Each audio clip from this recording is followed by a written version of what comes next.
has really translated to the NFL. Well, no, I mean, but that's you want to know how do these picks get made? That's how these picks get made. Of course. I just read you want to. And you're demonstrating how much of a coin flip it is to start. Like even if the Cowboys think that a future with all the choices that might present themselves to them is an attractive future, I would much rather have a known quantity at a position for which some franchises take decades to find one. They have one. All they have to do is pay him, and it's seemingly, I think that he wants to stay. I don't know that he wants to stay, but if I had to guess, based on all of the history, like 50 years of history, no Cowboys quarterback has ever elected to leave that position to take another one. I know, but it's kind of never been like this. Like the level of scrutiny, maybe Romo. See, I was hosting Mike and Mike with Mike, obviously, through all of the Romo years. I don't think we went back to Aikman. When did Aikman retire? 98, right around that time. We started in 2000. 2000 was his last year. Romo took over sometime thereafter because there was a Bledsoe, Quincy Carter. I get what I'm trying to say is Romo's 06. Tony Romo was the quarterback of the Cowboys the entire time that he was the quarterback. We were doing the show. Did we talk about him a lot? Yes. Did he get criticized for not winning big games? Yes. Was it anywhere near the lightning rod of conversation that Dak Prescott has been? No. I think the whole quote-unquote Cowboys thing has elevated substantially in the last 10 or 15 years. So I guess what I'm saying is, whereas, look, I mean, being a legendary quarterback for the Cowboys makes you, I mean, Roger Staubach is a billionaire. Troy Aikman and Tony Romo have two of the four biggest jobs in all of broadcasting. So that's always worked out historically well. But in this day and age, right this minute, if you could get paid the same amount of money, would you rather be the quarterback of the Cowboys or the quarterback of someone else? The quarterback of the Cowboys. Because? Because it's the Cowboys, the most valuable franchise. But how's that? If you're making the same amount of money, why is that better? Because you're not making the same amount of money. Meaning off the field? Mm-hmm. Yeah, but if your contract is worth $300 million, what difference does it make how much money you're getting paid to, open up a car dealership? I mean, Trevor Lawrence, if he wins the Super Bowl, is going to get the same national commercials that anyone else is going to get. Trevor Lawrence, I haven't thought about him since he threw a pass at Clemson. Yeah, because his teams haven't been good. You're underestimating the extent to which playing for a national, legacy franchise still matters. I think you're underestimating. I don't know. Joe Burrow's doing just fine. Are the Bengals a legacy franchise? They're not. Are the Bills a legacy franchise? Those guys are like the most famous people in the league besides Patrick Mahomes. Yeah, I think you are. No, by the way, even the Chiefs aren't like what you're talking about. They're not the Green Bay Packers. They're not the Pittsburgh Steelers. I mean, they have a big history. I'm not diminishing what they've been. I'm just saying I don't know that the headaches that come with being that guy or the quarterback of the Cowboys aren't sort of catching up to the perks. Feeling great starts with a great shave. Great shave start with Barbasol Shaving Cream. That's Barbasol Shaving Cream, an American classic. For over 100 years, Close Shave America, Close Shave Barbasol. Rothenberg next, ESPN Radio. Hear that? It's the gentle sound of a waterfall on your hike. And if you were here, you'd take a deep breath of fresh air if you weren't so winded. But you're not here, because your self-care happens out on the road, riding your motorcycle protected by Progressive. And the bugs you wipe from your headlights are all the nature you need. So if you ride, see if you could save with Progressive, America's #1 motorcycle insurer. Get an online quote in as little as 3 minutes, all from the great indoors. Progressive Casualty Insurance Company and affiliates, not available in all states. Reggie was a nurse for 16 years. I had become very burnt out. I wasn't making good money. Then it happened. There was an ad for My Computer Career, and it just spoke to me. My Computer Career was the best decision he ever made. I could study anywhere from my laptop, and I was working in the first couple weeks of me being in class. Reggie hit a home run. The field is teeming with jobs. Become an IT pro in just months with zero experience at mycomputercareer.edu. The school is amazing. It's not rocket science. It's mycomputercareer.edu. This is one student's experience. Individual results vary. Wilde and Tout, presented by Pella Windows and Doors of Wisconsin. Also sponsored by Coors Light. You are looking live. I am looking live at 18 different things. I've got my glasses on. I can read it. If you don't want to do it, fine. I'll just lean over. I got it. Trade proposal. No, forget you. You had your chance. And you compared me to your grandpa. May he rest in peace. Wilde and Tausch, weekdays 9 to noon on 94.5 ESPN. And available wherever you get your podcasts with Wisconsin On Demand. Do you have a car, boat, ATV, or motorcycle taking up space in storage or your garage? Homer here, asking you to consider donating it to Rawhide Youth Services. Co-founded in 1965 by Bart and Cherry Starr, Rawhide is a local faith-based nonprofit organization dedicated to inspiring and equipping at-risk youth and their families. They need vehicle donations to support their mission of helping troubled youths transform their lives. Visit rawhide.org/donate and learn how you can help today. I'm Monica Kessler. Monica makes sure that everything at Kessler's is worthy of a lifetime warranty. The quality of your ring is incredibly important when it comes to diamond setting, ring sizing, and repairs. Monica has been part of Kessler's since she was 6 years old. Let me tell you how to judge the quality of the jewelry you're buying. It's easier than you think. All you have to do is read the warranty. Most stores offer a 5-year warranty, but Kessler's offers a lifetime warranty, the strongest in the world. We can do it because we put more gold in your jewelry. When a jeweler wants to make a bigger profit, they put less gold into the jewelry. This makes it thinner and easier to break. Theirs might look like ours at first glance, but Kessler's jewelry is made not to break, and that takes more gold. We give you a lifetime warranty because our jewelry is made to last forever, just like your love. Gold is more than $2,000 an ounce. Kessler's gives you more gold, a lot more gold. For the location of the Kessler's nearest you, go to KesslersDiamonds.com. Hurt by a truck? Call Gruberg Offices. One call, that's all. Eagle Sports Range has an unbeatable offer on concealed carry license classes. For just $49, enroll in their 3-hour class led by expert instructors prioritizing safety. Learn laws, techniques, and mindset for responsible carrying. Stick around for an optional hour of range time with instructors included in the package. Practice under professional guidance and gain confidence. Open 9 a.m. to 9 p.m. every day at 2525 East Layton Avenue in Cudahy. Secure your spot at eaglesportsrange.com. Eagle Sports Range, where safety meets skill. It's ESPN Wisconsin's Ben Brush for Road America, America's National Park of Speed. Make the most out of your summer at Road America, located conveniently between Green Bay, Milwaukee, and Madison in Elkhart Lake. Come see a race at the legendary 4-mile, 14-turn road course. Camp on site all weekend and enjoy free admission for kids 16 and under with a paying adult at the gate. Make sure you get tickets for the NTT IndyCar Series race at Road America June 6th through the 9th. Come for the experience and stay for the race. Get your tickets at roadamerica.com. Your bathroom is boring and basic too. It seems like there's nothing you can do. A better bath awaits. You'll feel brand new, relaxing in a world of peace at the Bath Authority. Hey, it's Kyle Wallace. Right now, get $1,500 off a new shower bath plus 36 months of interest-free financing. Restrictions do apply. TheBathAuthority.com. You're our priority at the Bath Authority. 1 in 10 young adults will experience a form of homelessness this year. For over 50 years, Covenant House has been helping youth in crisis. To learn more, go to covenanthouse.org today. Don't risk it. Click it or ticket. Paid for by NHTSA.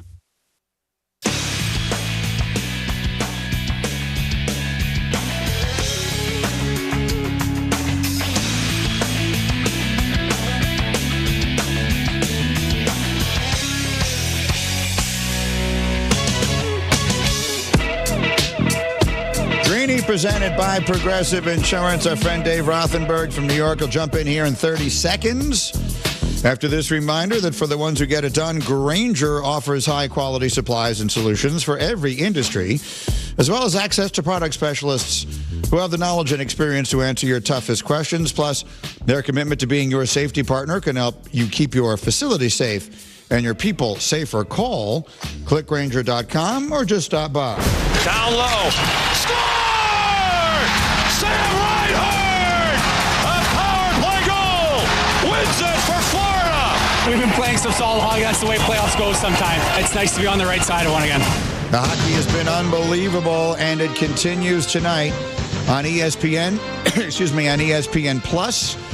Game 5, Panthers and Rangers. You'll also hear it if you're in New York on 98.7 ESPN New York.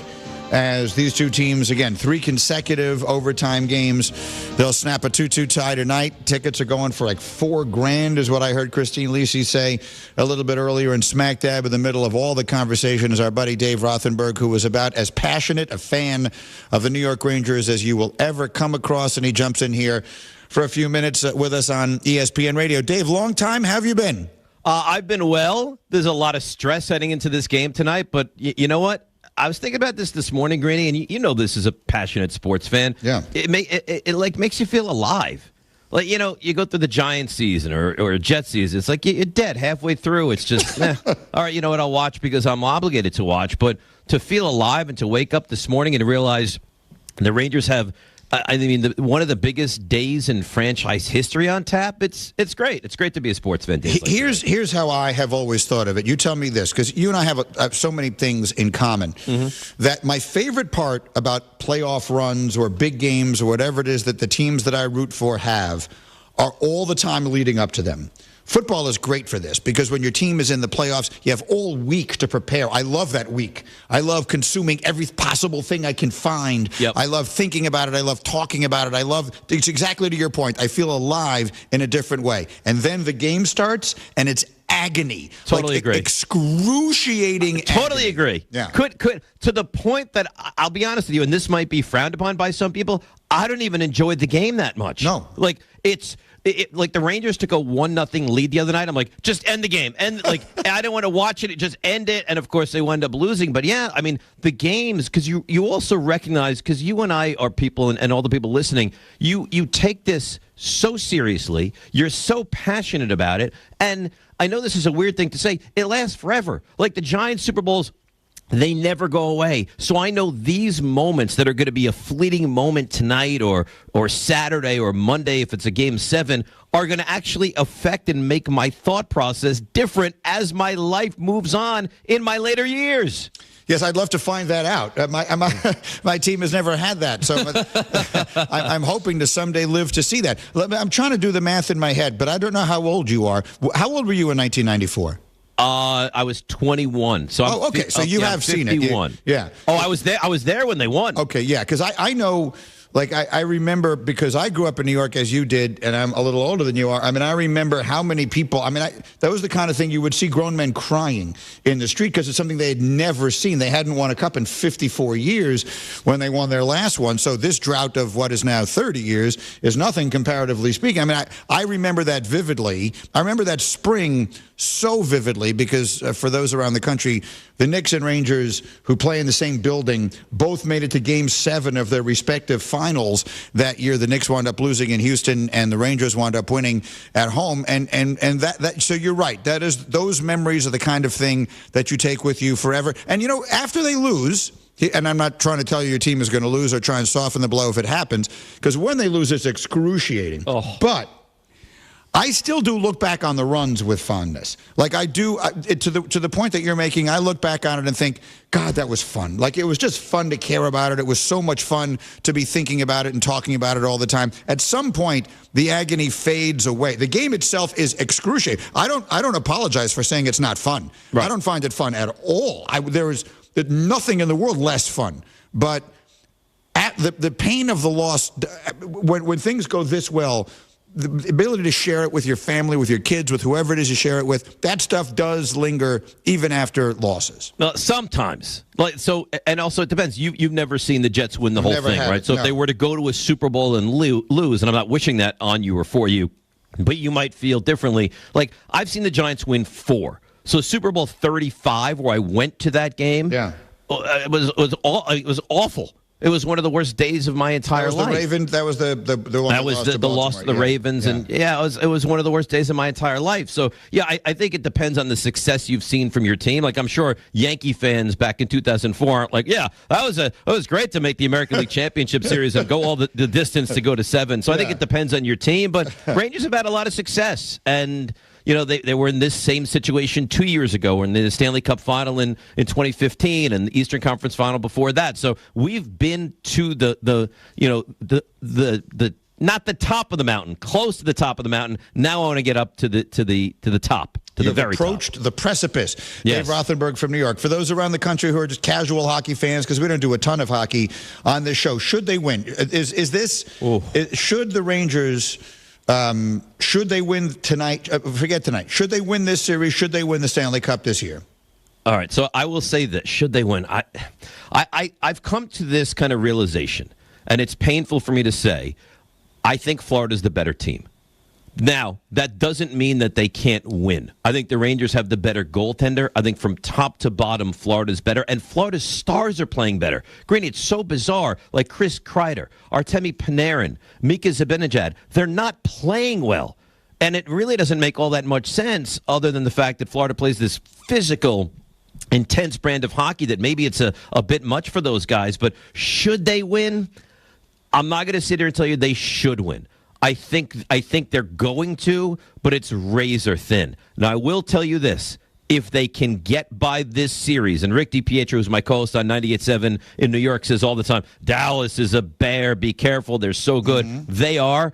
I believe Rangers get by this series. Parade Canyon of Heroes. That's my mindset. Okay. You can come down to the studio that day and hang out with us before it starts, because the Canyon of Heroes is about a 5-minute walk from where we are sitting down here at the Seaport right now. Dave, while I have you, let me use a couple of other quick things with you while I can. What is your biggest takeaway from the NBA playoffs to this point? We sit here, we got the Celtics sitting, resting, and waiting. We got Game 5 tonight in Minnesota, where the Timberwolves have actually been bad at home in these playoffs. They're 3-4, and they're 6-2 on the road. What do you expect, and what is your biggest takeaway from the NBA playoffs? Well, NBA playoffs, couple things. Firstly, Boston's terrific. And I know that, they struggled here, and they turn it on and off. They've lost 2 games. They're terrific. Frustrated that the Knicks were not healthy, because I think that a healthy Knicks team absolutely beats Indiana and probably gives Boston a tough time as well.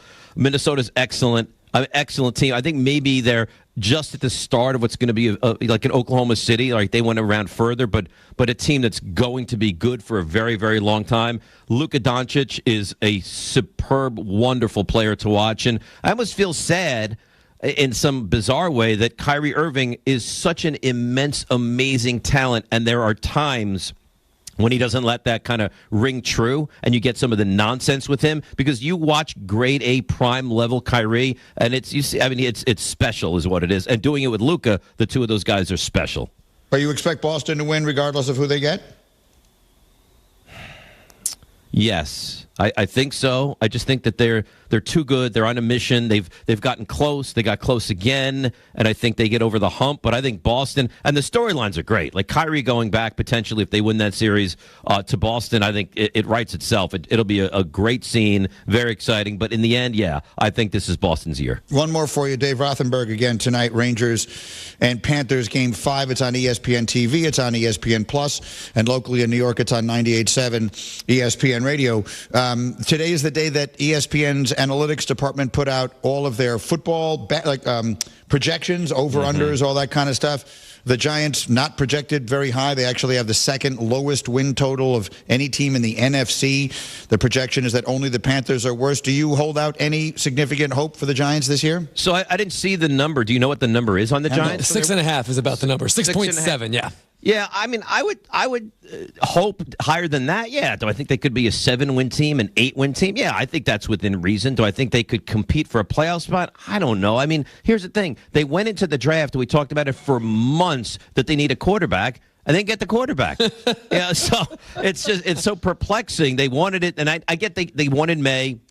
They wanted to move up to 3. They couldn't get that done. But you return to a guy entering his 6th season. He's got the 2 big strikes. A, you're not really quite sure how good he is. And B, he's constantly hurt. So those 2 things make this very, very difficult to think the Giants are going to be a very good team. I think their defense will be better. I think Brian Burns is a really good player, and you team him with Thibodeau on the other side, and Okereke is a good linebacker, and it looks like they've at least improved the offensive line. But do I expect big things? No. 6 wins? I think they'll give you 7 or 8. But again, how do you ever get the quarterback is the question, if you're not bad enough to get the quarterback. Yeah, the one thing I think they got right is don't take the quarterback because you need one or you like one. Take a quarterback because you love one. I agree with that. If you're taking a quarterback in the top 10, I think they got that part of it right. If they didn't love J.J. McCarthy, who am I to tell them they should love him? Like some people loved him, some did not. You know what I mean? I agree with that wholeheartedly. And now what they have done to me is they will now make me for eternity root against J.J. McCarthy.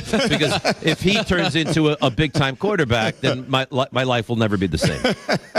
Rothenberg, it is always a pleasure. You and I are kindred spirits. Good luck tonight. I'm rooting for you, and we'll talk soon. Take care. I appreciate it. Thanks, Greeny. Be well. That's Dave Rothenberg. I appreciate his passion. Like that, he and I have a lot in common because, that's the way you Hembo, approach these things from an analytic perspective. Like, even the passion you have for your teams, which is real, there's a lot of numbers involved in the Phillies, the Eagles, all this kind of stuff. Like, for me, it's just blood. That's all it is. It is just blood. And, part of that might be because it is literally blood.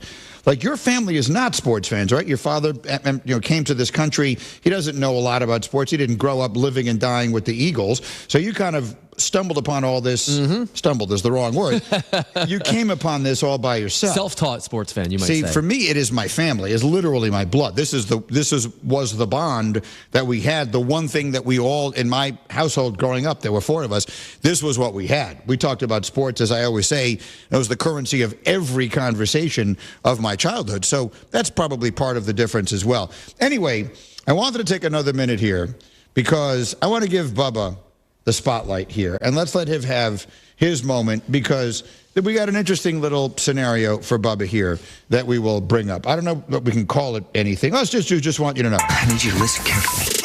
I just want you to know. So the Bubba is a crazy fan. We just heard from Rothenberg, who's a crazy fan of his teams. I'm a crazy fan of mine. Bubba is a crazy fan of the Mets. You know him on this show. You know he loves Duke basketball. You know he loves the Cowboys. But more than anything, he loves the Mets and watches the Mets every single day, win, lose, or draw. And frankly, there's been a hell of a lot more lose than anything else this year. And yesterday may have been the lowest moment in a week filled with them, in a season filled with them. But Bubba is now going to make an argument that it isn't even close to the worst thing that has happened to them. So I'm going to give you the green light here, Bubba, to take it wherever you wish and unburden yourself of all of the sadness, anger, and frustration that you feel. All right, yeah, I got a list here of basically 10-plus things that I think, in my opinion, are essentially worse than what happened yesterday. Share what happened yesterday for those around the country who didn't see it. Well, it's just another loss to the Dodgers, per usual. They got blown out, just absolutely destroyed. And then Jorge Lopez was pitching. He gets ejected from the game. He's arguing with the third base umpire. As he's leaving the game, he undoes his jersey, he's walking out, takes his glove, throws it into the stands out of frustration, which is just great, and then walks into this. And after the game, they have a team meeting. No reporters are allowed in. They have a team meeting, and then he may or may not have said he's either the worst teammate or on the worst team. We're not sure exactly what he said, but either way, they released him. He was DFA'd because he also lied about whether there was like a team meeting, whether he met with the manager. So it was just a disaster for Jorge Lopez. He's also just a terrible pitcher. So I mean, I don't even know like what's going on. Oh, by the way, Pete Alonso got injured in the game. That's true. Yeah, he got hit by a pitch. And Edwin Diaz was placed on the IL. Yeah, so all those things has happened, but yesterday. Yeah, that was all just yesterday. Yeah. All of the things it that happened were in like an hour. They also have a worse record than the A's right now, which Chuck Solitaro emailed me about, who our old friend Chuck. So that was great. But anyways, I just started thinking, I'm like, this was bad, but I think there's a lot of other things. So I started writing down all these things that have happened in the past. So let me, I'll just throw some things out to you and let me, tell me if some of these things. Let's gauge whether these things, what you're going to describe, are better or are worse or not as bad as what has happened in the last, let's call it, 2 weeks. Now, this is the honorable mention here. We'll just start with an easy one here. How about when our star pitcher, Matt Harvey, reportedly goes out partying until 4 a.m. and misses a game with a migraine. Way worse. And gets suspended and is unable to start. Way worse, because he was supposed to be, the Batman signal, right? Remember that back in the Mike and Mike days? 100% worse. Obviously, we have to just, I'll just get this out of the way now. Fred Wilpon's involvement with Bernie Madoff. Wilpon said they were friends for 35 years, the largest Ponzi scheme in history. He reportedly lost $700 million. Let's just get that out of there. I'll just get this out of the way. We're 2 in. He's got 10 more. Okay, go on. It's going to be tough to top My that. God. They had a guy, a VP of player development. His name was Tony Bernazard. He once took his shirt off and challenged the AA players to a fight. That's worse. That happened.